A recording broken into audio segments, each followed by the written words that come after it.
బాన్స్వాడ మండలం double bedroom colony వాసులు BRS party నుండి 150 మంది కాంగ్రెస్ పార్టీలోకి చేరారు. ఈ రోజు ఎస్ఎస్ఎస్ షాపింగ్ మాల్ శ్రీనివాసరావు ఆధ్వర్యంలో బాన్స్వాడ డబుల్ బెడ్రూమ్ కాలనీ వాసులు బీఆర్ఎస్ పార్టీ కార్యకర్తలు నాయకులు 150కి పైగా కాంగ్రెస్ పార్టీలో చేరారు.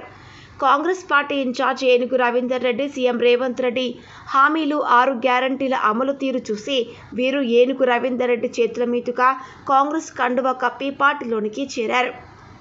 వీరు Congress party Zaheerabad parliament MP అభ్యర్థి సురేష్ షెట్కర్ గారిని భారీ మెజార్టీతో గెలిపిస్తామని హామీ ఇచ్చారు. కార్యక్రమంలో SSS shopping mall Srinivasarao double bedroom BRS party నాయకుడు సుదర్శన్ గౌడ్, బాలకృష్ణ, షేక్ అక్బర్, లాయక్, యూనుస్, సలీం మరియు ఎం శేఖర్, రుక్మిణి నాయకులు పాల్గొన్నారు.